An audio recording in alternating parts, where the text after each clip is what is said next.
জয় গিরিধারী জয় শ্রী রাধে। ভক্তরা এলেন কৃষ্ণকুঞ্জে তাদের ভগবান লাড্ডু গোপালকে নিয়ে অঙ্গরাগের জন্য। আজ ভক্তদের মুখ থেকে ভগবান গোপালের লীলা কথা শ্রবণ করার সৌভাগ্য হলো আমার। আপনাদের সাথেও ভাগ করে নিতে চাই সেই সুন্দর মুহূর্ত। চলুন তাহলে ভক্ত এবং ভগবানের সেই সুন্দর মুহূর্ত এবং ভগবানের লীলার কথা আমরা শ্রবণ করি সকলে মিলে। গিরিধারী কেমন আছো? ওই যে গিরিধারী তোমাদের জন্য বসে আছে, যে কখন আসবে ভক্তরা। অনেক দূর থেকে এসেছি গো, রাস্তা শেষ হচ্ছে না ট্রেনে বসে বসে। কেমন আছো সবাই? কি গো, খুব সুন্দর লাগছে। অনেক দিনের ইচ্ছা ছিল যে কৃষ্ণকুঞ্জে যাব আমরা আমাদের গোপালকে নিয়ে, আর গিরিধারীকে দর্শন করবো।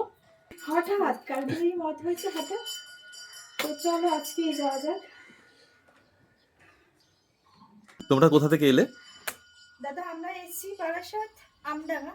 আচ্ছা, আমরা আমাদের গোপালকে নিয়ে আমরা কৃষ্ণকুঞ্জে আসবো। হ্যাঁ, তো গোপালের হঠাৎ মনে হয়েছে আমরা আজকেই যাব, তো আজকেই আমাদের গোপালের আগমন। ঠিক সবই ওনার হাতে। হ্যাঁ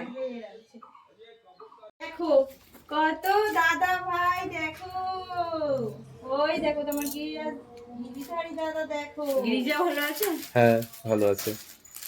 আমরা দেখি ভিডিও ফলো করি, খুব ভালো অনেক লাগে। বড় প্রাপ্তি এটা আমাদের। অনেক দিনের ইচ্ছা, তো সে আর কোনো কিছু হয়ে আর উঠছে না। এই নাও ভাই ক্যাডবেরি এনেছে, কেউ গিরিধারী মঙ্গল আর করুক এই তোমাদের। এমিটা দিয়েছে পড়ো।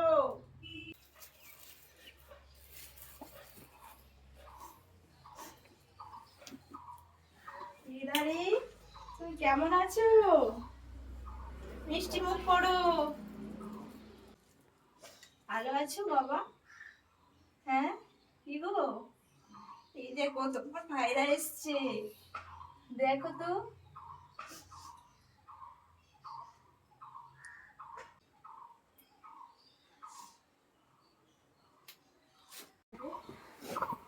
আমরা করবার চেষ্টা করবো, কারণ একে নিয়েই আমার সারাদিন কাটে। ও না থাকলে তো আমারও সময় কাটবে না। ঠিক। এবার দেখা যায় আমার হাতেও তো অনেক দায়িত্ব, সে তো ঠাকুর। সেটা ওর উপর ডিপেন্ড করবে। একদম।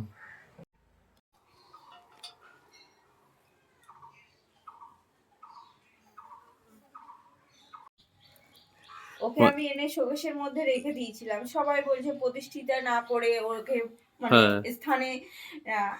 ও রাত্রিরে যেন আমাকে মানে হেঁটে দেখাচ্ছে যে কে বলেছে আমার জীবন নেই, কে বলেছে আমার জীবন নেই।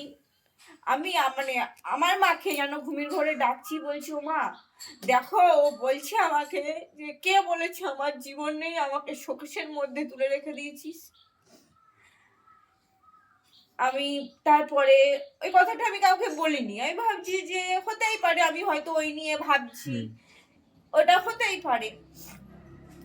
তারপরে আমার হাজবেন্ড আর কি কোর্টে কাজ করে, উনি একদিন এসে আমাকে বলছে, জানো আমাদের অফিসে একজন বৌদি সোয়েটার বানায় পহুদের।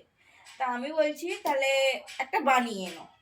ও উনি গিয়ে বলেছে বৌদিকে, মানে বৌদি হিসাবেই বলে, তা বলছে দেখ রানা, ও এখন তো সব নিত্য নতুন সোয়েটার পাওয়া যায়, আমি তো হাতে বানাই, অতটা ভালো হবে না।